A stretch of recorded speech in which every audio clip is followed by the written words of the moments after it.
मंगलम भगवान वीरो मंगलम गौतमोदरी मंगलम कुंद कुंदार्यो जय धर्मोस्तु मंगलम जय धर्मोस्तु मंगलम। हर शुभ कार्य की शुरुआत से पहले हम इस मंगलाचरण का पाठ करते हैं, जिसमें सबसे प्रथम में भगवान महावीर स्वामी को नमस्कार किया है। तत्पश्चात गौतम गढ़धर के बाद आचार्य कुंद देव को नमस्कार किया गया है।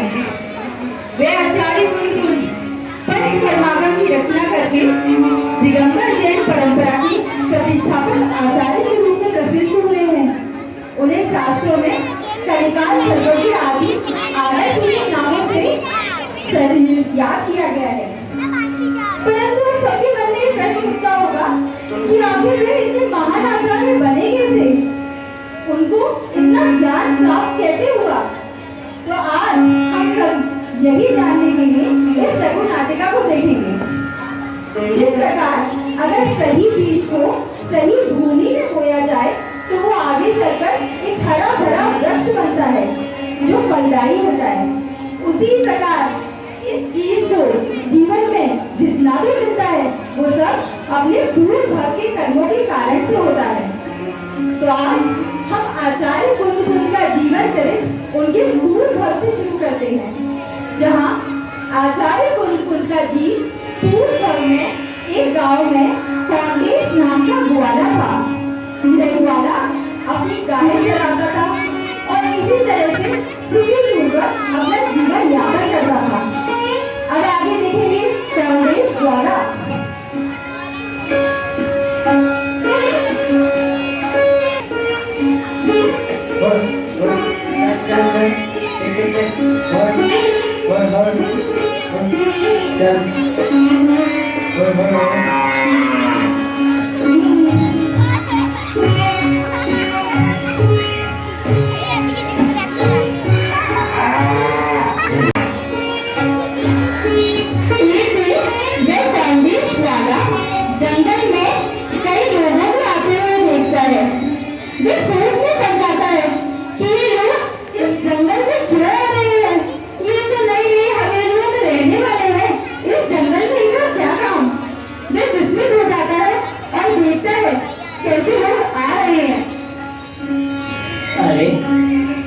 मैंने तो इन लोगों में जीवन में आज से पहले यहाँ नहीं देखा। ये लोग यहाँ क्या करने आए हैं? ये कोमल शरीर वाले भगवान लोग ऐसे नंगे पैर कड़ी धूप सहते हुए चले जा रहे हैं। जरूर कोई विशेष बात है, चलो चलकर देखता हूँ।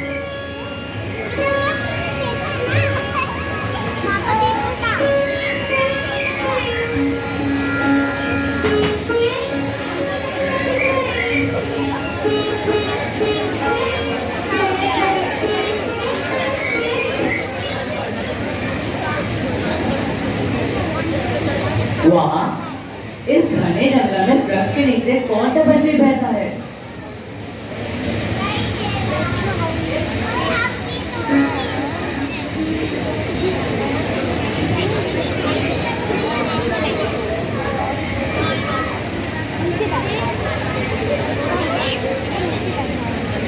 कौंडेश से देख रहा होगा कि कैसे एक पेड़ के नीचे नग्न साधु बैठे हैं और कई सारे धनवान लोग उनकी प्रतीक्षा में उनके समक्ष बैठे हुए हैं।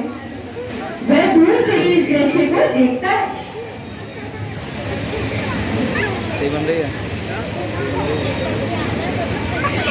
तुम चेतन स्वरूप भगवान बन सकते हो।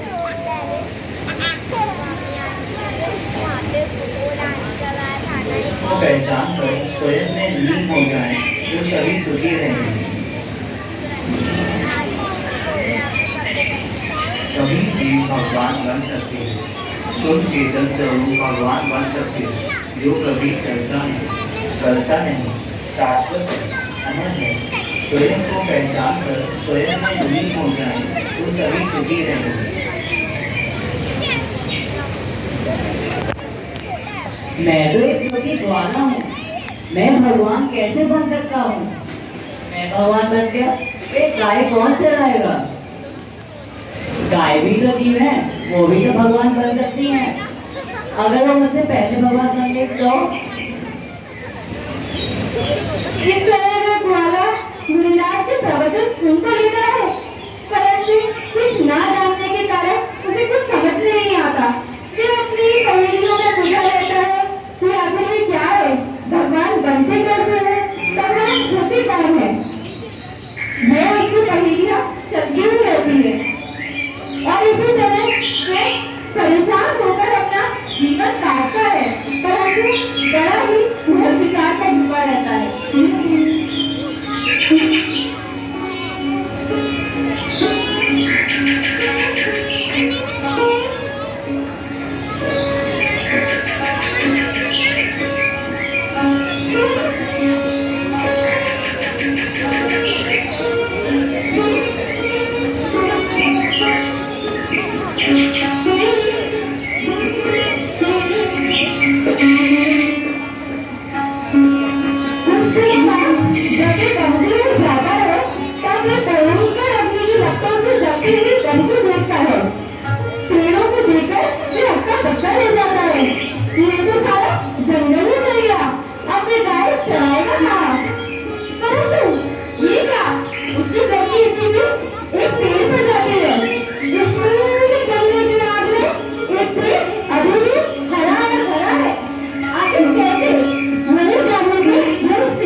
गाय कहाँ से लाऊंगा?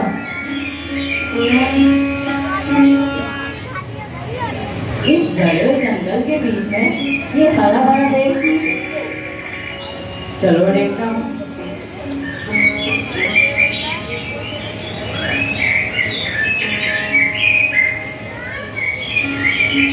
यह क्या है? यह तो एक धार्मिक ग्रंथ मालूम पड़ता है। जरूर इसी के कारण यह पेड़ जला नहीं, लेकिन मैं तो पढ़ना ही नहीं जानता, मैं इसका क्या करूँगा? मुझे एक दिन एक मुनिराज देखे थे, मैं ये ग्रंथ उन्हें ही दे देता हूँ।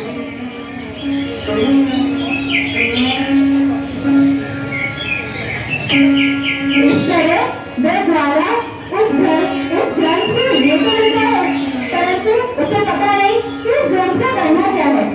तो उसे दिमाग में आता है कि मैं ये ग्रंथ किसी धार्मिक साधु संत को ही दे देता हूँ, और इसी तरह वह दिनों दिन उस संत को ही ढूंढता रहता है।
भगवान, क्या यह भी एक जीव है? क्योंकि यह भी जला और गला नहीं है। नहीं भव्य, यह जीव नहीं है, परंतु इसने जीव के बारे में लिखा है। तुम्हें आत्मज्ञान अवश्य ही होगा, तुम सुखी भी रहोगे, तुम्हें हजारों वर्षों तक लोग याद रखेंगे। तुम्हें पता है, आज तुमने संसार के 2 महान कार्य किए। वो क्या?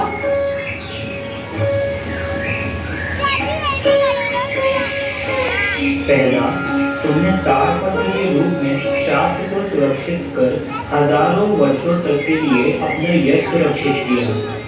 और दूसरा,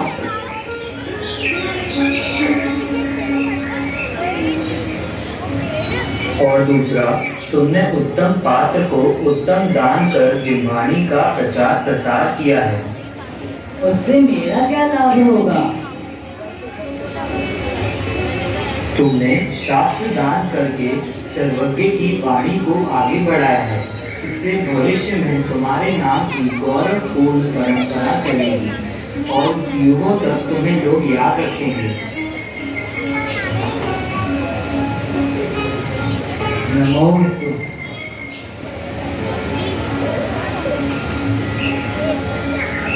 तो अभी आपने देखी ज्ञान दान की महिमा, किस प्रकार केवल एक ताम्रपत्र पर लिखे हुए शास्त्र को सही पात्र को दान देने से सौंदेश राम के द्वारे ने कितना पुण्य अर्जित किया।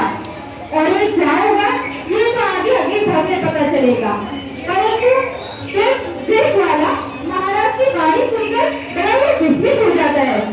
महाराज ने उससे कहा था कि उसका आत्म कल्याण होगा, पर वो सोचता है मेरा आत्म कल्याण, परंतु कैसे, कब, कहाँ, कैसे होगा? ये सारी वस्तुओं को लेकर वह घूमता रहता है और अपना जीवन सोचते सोचते में बिता देता है। परंतु जैसा कि महाराज ने कहा था कि हम सभी जीवों को दया दिखानी चाहिए, इसके बाद ही उसके स्वभाव में भी परिवर्तन आ जाता है। वह भी अत्यंत दयावान और करुणावान हो जाता है। व्यक्ति गायों को चलाता है, परंतु उनकी और सावधानी से देखभाल करता है, अब वो और सुखी रहने लगता है।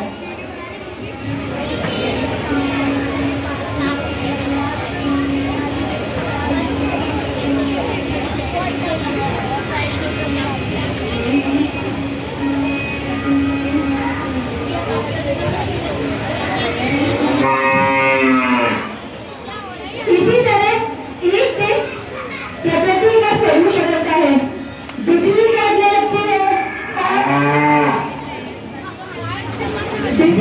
लगती है, और नदी में बाढ़ आ जाती है और इसी बाढ़ में सारी गायें डूबने लगती है। परंतु गणेश को महाराज के प्रवचन याद थे कि जीवों पर करुणा भाव करना है, इसीलिए वह अपनी गायों को सुरक्षित बाहर निकालता है। पहले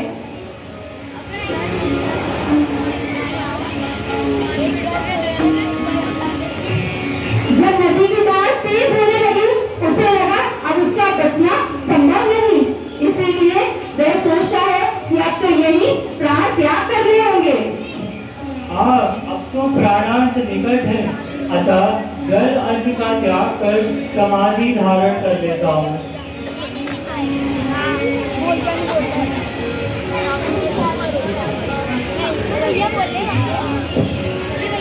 इस तरह समाधि वरण पाकर सौंदेश का जीव अगले भाव में जन्म लेता है। आइए देखेंगे अगले भाव का दृश्य। पश्चात सौंदेश के जीव का जन्म नगर के सेठ और सिपाही के घर में होता है। सेठ सिपाही के घर में पुत्र रत्न की प्राप्ति से हर जगह हर्ष और उल्लास हो जाता है।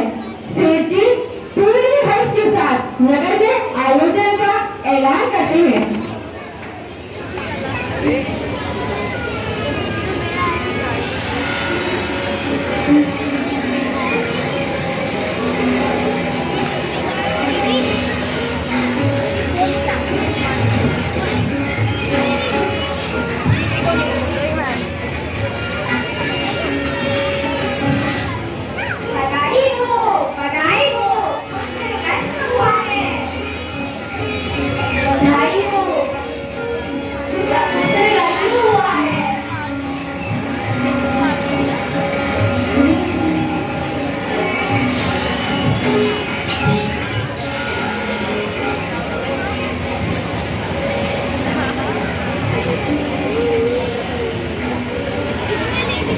ज्योतिष शास्त्र के अनुसार आपके पुत्र का नाम पद्मनंदी श्रेष्ठ है।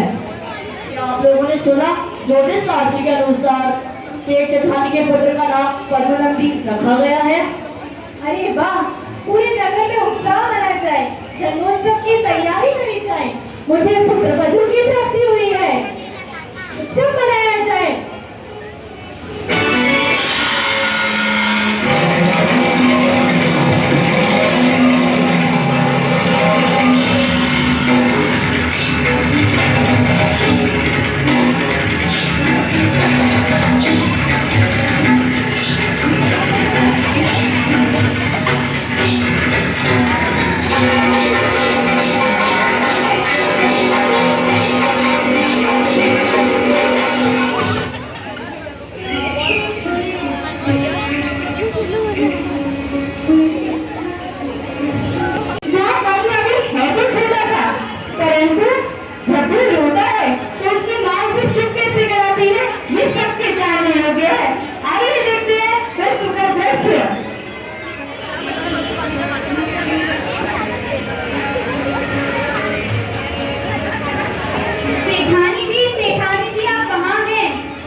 देखिए, पद्म कब से रो रहा है।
आपने अभी देखा क्या अन्य गाय जब बच्चा रोता है तो उसको खिलौने देकर चुप कराती है, पर पद्म उनके जैसा नहीं। वे तो बचपन से ही आत्म कल्याण की भावना का हृदय वाले था। उसे खिलौनों से चुप होना नहीं आता था, माता के धार्मिक जागृति के गीत ही उसे चुप करा सकते थे। अब धीरे धीरे जैसे पुष्प से सुगंध फैलती है, तब 4 वर्ष का हो जाता है और पद्म की आत्मरोधक बातें भी बढ़ने लगती है। आइए देखते हैं उसका एक दृश्य। तो ताली बजा पड़ी मुझे 2 ताली के साथ।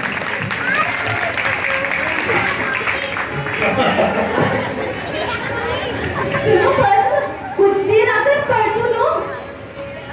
नहीं माँ, मैं मुझसे नहीं पढ़ूंगा। तुम मुझे कोई बात सिखाती नहीं हो। सुनो,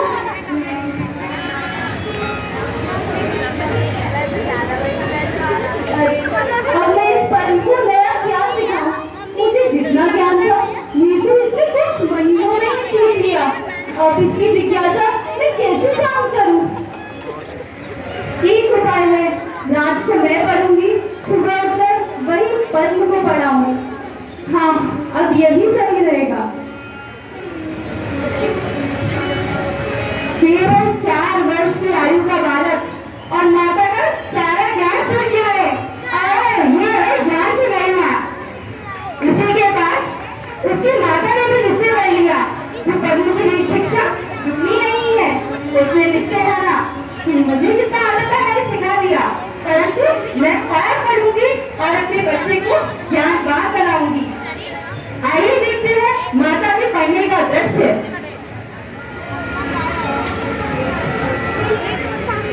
अरे सेठानी जी, क्या बात है, आजकल किताबों में ही खोई रहती हो? कुछ देर और पढ़ लो, सुबह उठकर पद्म को भी पढ़ाना है। माँ बनना सरल है, पर माँ का कर्तव्य निभाना बहुत कठिन है। शीघ्र पद्म के लिए किसी योग्य गुरु की व्यवस्था कीजिए, जिससे वे भी विद्वान बनकर सूर्य के समान प्रकाशवान बने। अच्छा ठीक है, अभी चलिए सुबह देखते हैं।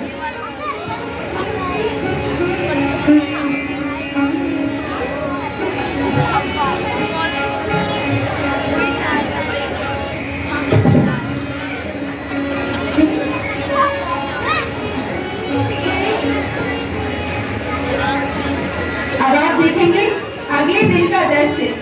नगर में बड़ी हलचल सी हो रही है। सभी लोग बड़े हर्ष और उल्लास के साथ कहीं जा रहे हैं। और हर्षित हो भी क्यों ना, नगर के समीप वन में आचार्य जिनचंद्र को देखा गया है।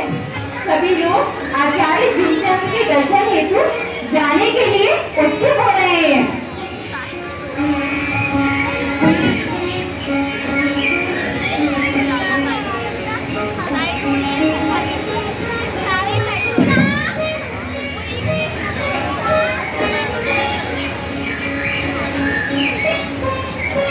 चलो भाई, देखो आज तुम सबको होकर गया है।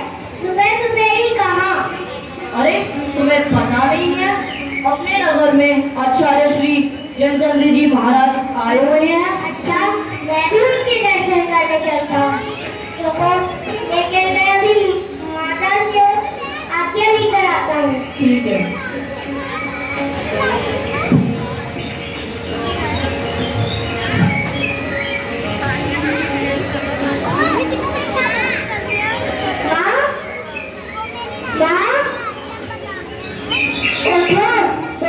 सूर्य का उदय हुआ है। उठ रही बेटा, सूर्य का उदय तो रोज होता है, आज ऐसा क्या विशेष है?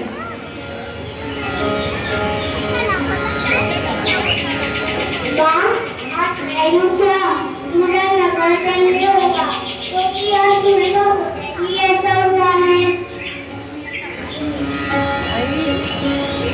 उससे अज्ञान का नाश होगा, पाप करेंगे, ज्ञान से प्रकाशित करने लोगों को मुक्ति का मार्ग मिलेगा। तुम सीधे सीधे बताओ ना, बात क्या है? तुम तो मुझसे ही पांडित्य करने लगे। माँ, आज आचार्य जिनचंद्र के रूप में सूर्य का उदय हुआ है। पूरा नगर उनके दर्शन करने जा रहा है और मैं भी। रुको पर, मैं भी चल रही हूँ।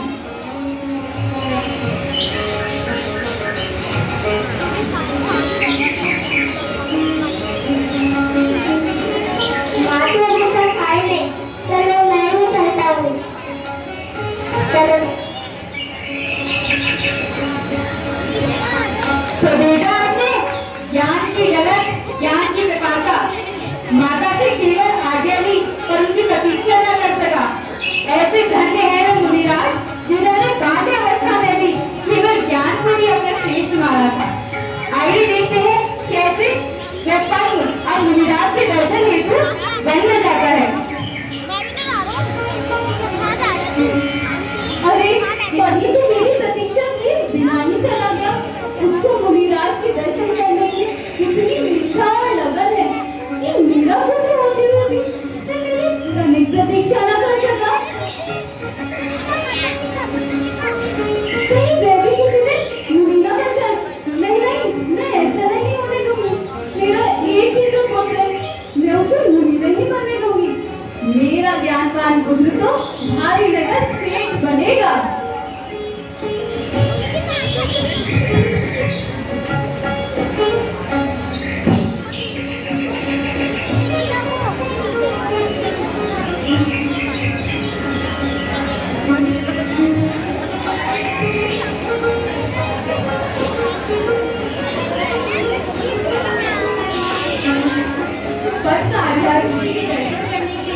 वन में पहुंचता है तो देखता है कि आचार्य श्री ध्यान में मग्न हैं और केवल अपने सपने ही लीन है।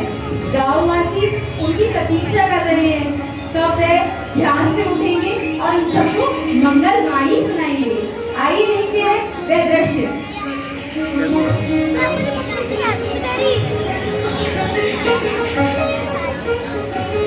अरे भाई, हम तो प्रवचन सुनने आए थे, परंतु मुनिराज तो ध्यान में लीन है और मुझे देर हो रही है। अरे ये क्या कह रहे हो? प्रवचन से हमें ज्ञान प्राप्त होता है तथा सबका मार्ग भी मिलता है। भाई तुम भी कहो, मैं और अपना समय व्यर्थ नहीं कर सकता। अरे भैया, ये संसारिक कार्यक्रम तो चलते ही रहते हैं, फिर हम प्रवचन आदि सुनने से क्यों वंचित रहे? अरे भाई, मुझे ऐसा कोई कर्तव्य भी है ना कि इतने सारे लोग अपना काम छोड़ यहाँ आए हैं। मुनियों का सानिध्य तो धन व्यय करके भी मिले वो भी ले लेना चाहिए। वह मुनि है, वह किसी के कहने मात्र से उपदेश नहीं देते। तुम्हें जाना है तो जाओ, मैं तो प्रवचन सुनकर ही आऊँगा।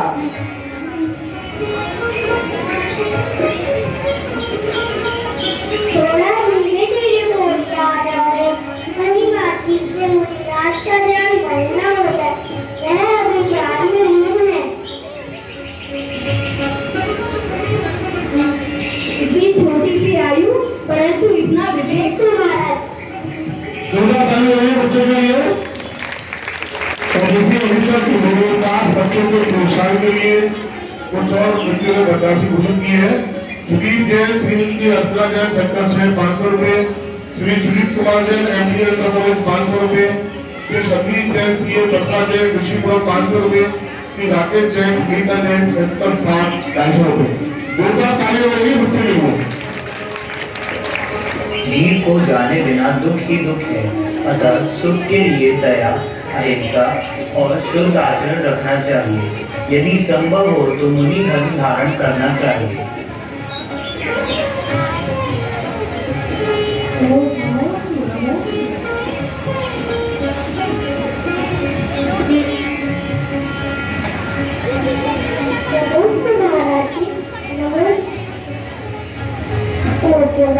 आपके उपदेश से मैं उस संसार का स्वरूप जान जाऊं। इन हाथों में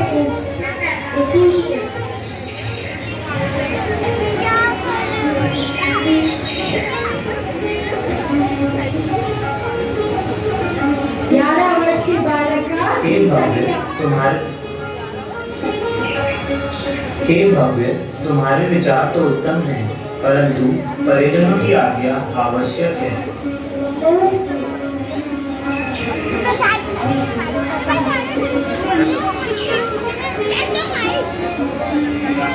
अब तक दौड़ता दौड़ता अपनी माता के पास जाता है, दीक्षा की अनुमति ले ले। अब देखते हैं उसकी माता उसे क्या कहती है।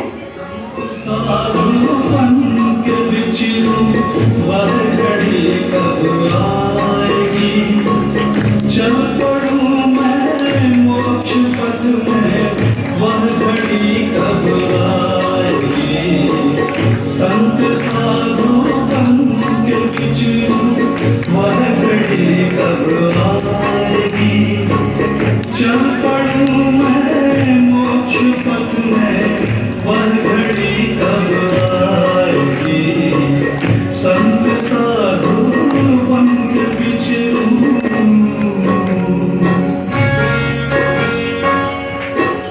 हाथ में पीछी कमंडल, ध्यान आत्म राम का।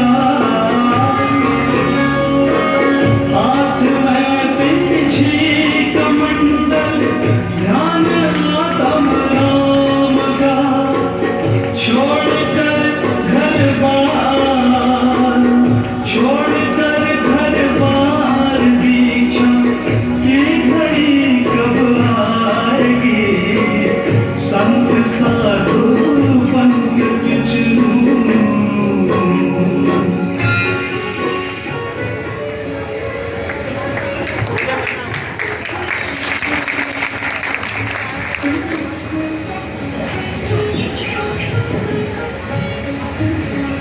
माँ, क्या तुम मुझे अपना अच्छा पुत्र मानती हो? बेटा रूप चाहती हो और अनंत काल तक मेरी माँ बना रहना चाहती हो? हाँ परंतु आज तुम ऐसी गंभीर बातें क्यों कर रही हो? माँ, मैंने मनोरंजन का निश्चय लिया है। मैं संसारी वर्णों में मुक्त होना चाहता हूँ। ईश्वर की आज्ञा चाहता हूँ। तुम मुझे आज्ञा दोगी ना? नहीं पुत्र, तुम ऐसी बातें क्यों कर रहे हो? अभी तो तुम्हारी पढ़ने लिखने की आयु है।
चुनरिया ओढ़ चले डगरिया मुक्ति नगर को चले दिगंबर हर्षित धरा और अंबर स्वर्गों से पुष्पों की वर्षा अपार दिगंबर हो दामन भाई ओ संसार लगने लगा असार निज गायक की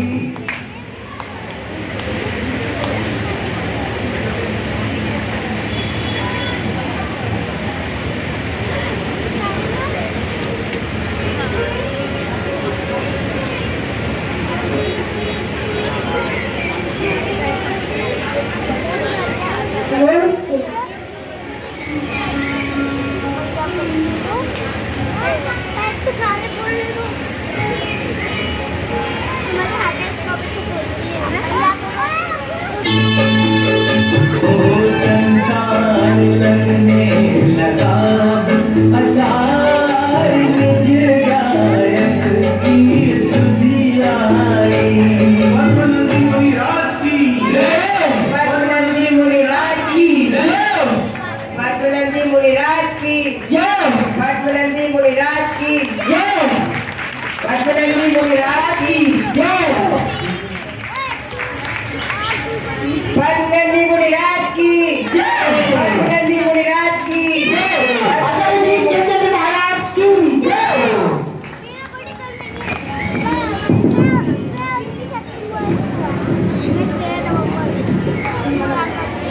इस प्रकार संसारिक सुखों को त्याग कर मात्र 11 वर्ष की आयु में पद्म ने मुनि दीक्षा धारण करी और आगे उनका नाम पद्मनंदी मुनिराज हुआ।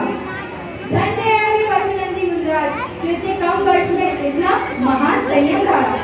उन्होंने आचार्य चंद्र जी से दीक्षा ली और उन्हीं के वैराग्य से प्रभावित होकर अनेक लोगों ने मुनि दीक्षा भी धारण करी।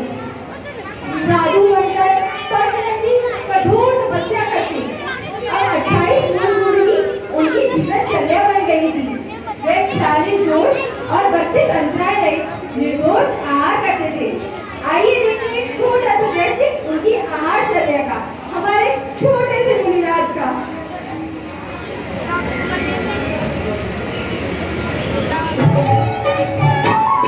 हाथ कमंडल बदल जी है हाथ कमंडल बदल जी है मुनिवर पे कर दुनिया जी है मुनिवर पे कर दुनिया जी है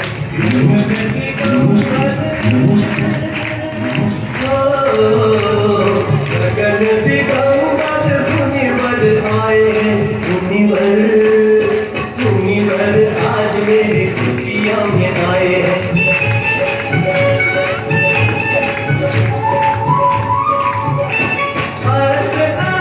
तीर्थो है मुनिवर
देखिए बच्चों के अपने से रावण होते हुए पुरस्कार की घोषणा लगाकर जारी है।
आचार्य जिनचंद्र जी समाधि मरण की निष्ठा करके पद्मनंदी मुनिराज को अपना आचार्य पद सौंपते हैं और इस तरीके से वे आचार्य पद्मनंदी बनते हैं।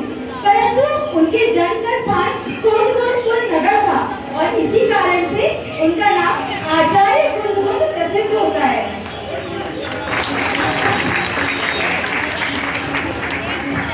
अरे वो क्या है? अरे वो क्या हो रहा है?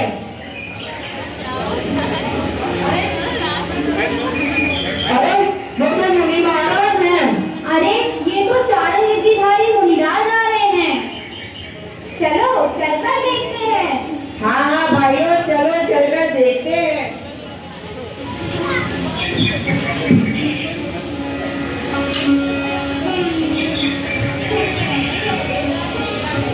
एक दिन जब महाराज तब में लीन थे, उसके बाद उन्हें स्मरण आता है कि इस समय विदेश क्षेत्र में सीमंदर स्वामी का समाचरण लगा हुआ है और वहाँ वे सीमंदर स्वामी को नमस्कार करते हैं।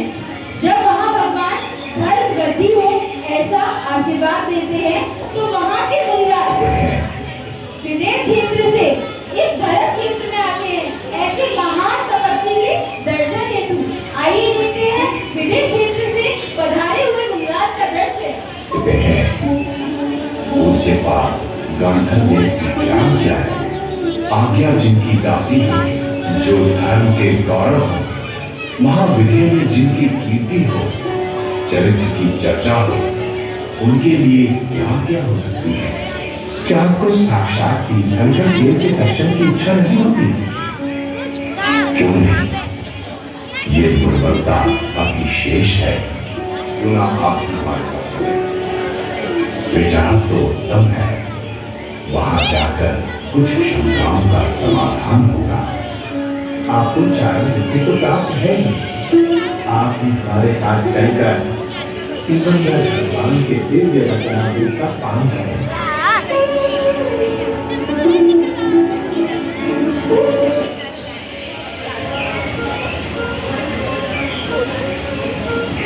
इस प्रकार हम सभी का तो विदेश क्षेत्र जाना संभव नहीं, परंतु आचार्य जी को अनेक रुचियां प्राप्त थी और उसी में से एक चारण रुचि भी थी, जिसके माध्यम से वे भरत क्षेत्र से विदेश क्षेत्र जाते हैं और साक्षात सीमंदर स्वामी का उनका दर्शन किया जाता है।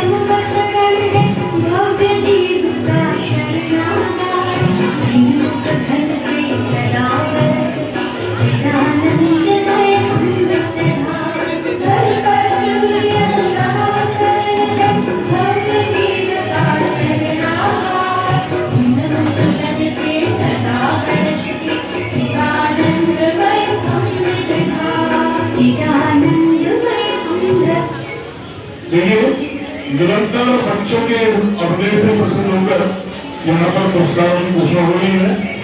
500 रुपये श्रीमती नीलम ने 70,000, 200 रुपये श्री अब्दुल जय सेक्टर 6, 500 रुपये श्री विवेक जय सेक्टर 9, 500 रुपये श्री दीपक जय स्मृति जैन PS नरेश, 250 रुपये हमारे शास्त्री जी जो शाला लेकर आए हैं अपने शास्त्री जी की ओर से गोला कार्य रही है। 500 रुपये श्रीमती रश्मि जैन अमित तहसील सेक्टर 7, 500 रुपये अनिल आदर्श, 500 रुपये और 12 फोटो की सभा लगी हुई है। आइए देखते हैं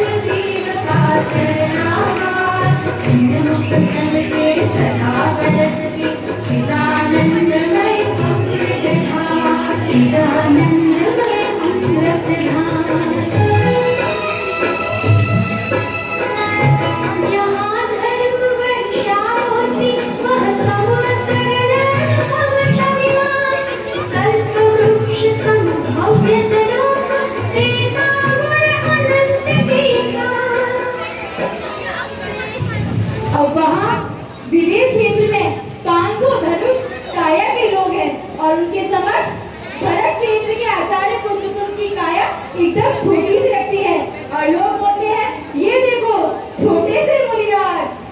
और अब इसी को देखकर वहाँ के 500 धनुष काया वाले चक्रवर्ती सीमांतर ध्वनि से प्रश्न करते हैं, ये छोटे शरीर वाले मुनिराज कौन है? इस संसार में जानने योग्य 6 द्रव्य 5 आस्तिकार। यह भरत क्षेत्र के महातपस्वी और शुद्ध ज्ञानी मुनिनाथ कुंद हैं।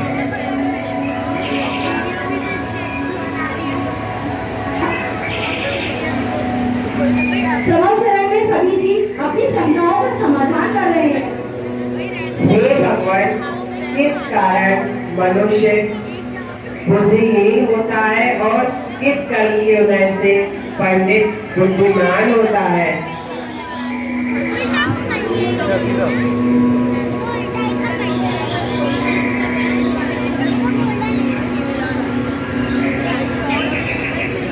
मारने के बाद ऐसे जीव बुद्धिहीन अल्प बुद्धि होते हैं जो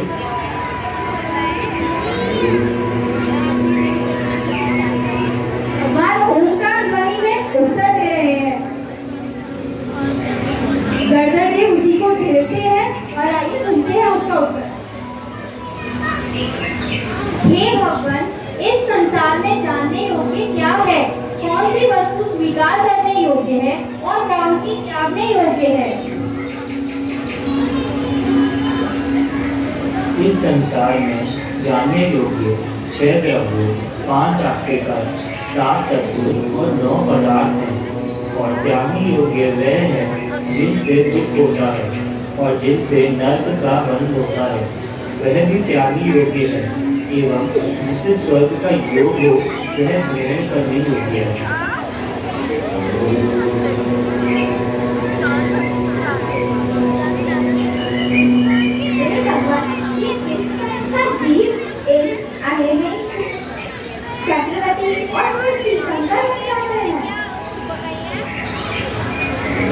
इंद्र और कई मनु स्वर्ग के जीव भगवान की पूजा करके जाति लाभ की आकांक्षा नहीं करते हैं।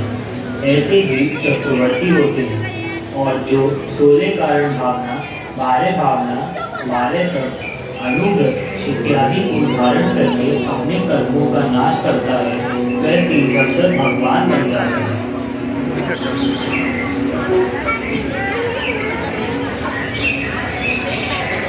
हे भगवान, किस पुण्य के कारण जीव सुखी होता है और किस पाप के कारण दरिद्री गरीब होता है? किस कारण पुरुष स्त्री और निपुंसक होता है? ऐसे जीव जो ज्यादा तौल कर लेते हैं और कम तौल कर देते हैं, ऐसे लोग गरीब होते हैं जो धनी होकर भी दान नहीं करते। ऐसे जीव दरिद्री होते हैं जो दुराचार नहीं करते, अपनी स्त्री में ही संतोष करते हैं, उनका शरीर कामिनी होता है। और जो वैश्या दासियों में रत रहते हैं वह नपुंसक होते हैं।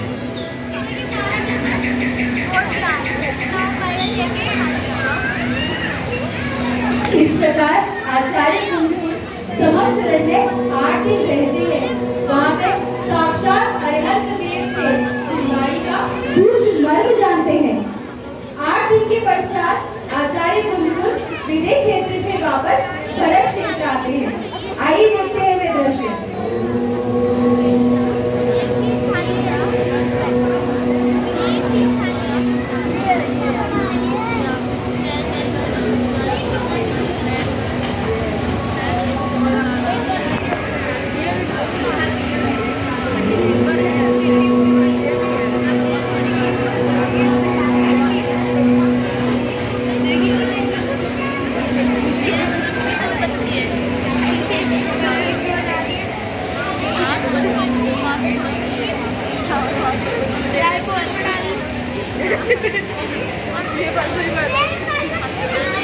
भरत क्षेत्र वापस आते ही सर्वप्रथम उन्नूर पर्वत पर जाकर समय सार ग्रंथ की रचना करते हैं।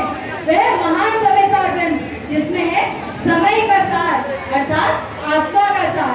धन्य है वे आचार्य से जिन्होंने इतने महान ग्रंथों की रचना की। गुरु परंपरा से जो वीर बनी है आई, क्या विदेह जिनसे बनी खेली खुद भी भाई। मंच पर भगत की रचना समय सार, नियम सार, प्रवचन सार, पंचाधिकार एवं अष्टबाहु ऐसे महान ग्रंथ की रचना करके वे आचार्य कुंज उनका उन्होंने होकर बहुत उपकार किया है, हमारा उन पर उपकार किया है।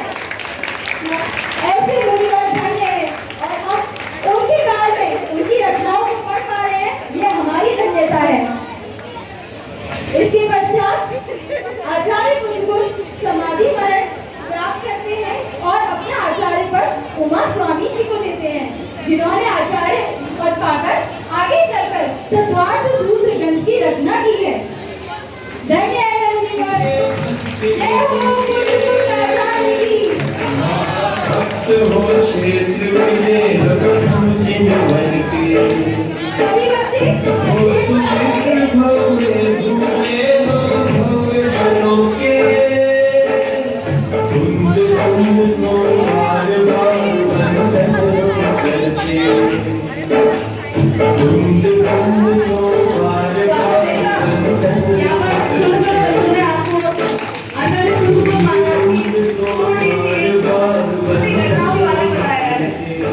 हमारे यहाँ जो बच्चे ने कार्य किया है आचार्य महाराज जी का, उस बच्चे को समय सार की कुछ गाथाएं नहीं याद है और उसी ने मुझसे आकर कहा, तो मैंने कहा कि बेटा इस बच्चे को दिशा दी जाए, क्योंकि अब दिशा को कहता है कि आंटी आप मेरी दिशा करवा दीजिए, मुझे दिशा नहीं आता है, मुझे महाराज जी के साथ बैठना भी आता है, तो इसलिए आपकी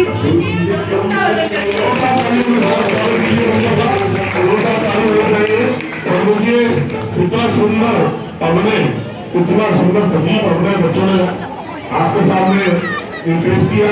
एक जोरदार तालियां विश्व प्रिय के इस नाटक की डायरेक्टर स्वामी जी के लिए जोरदार बन रही है।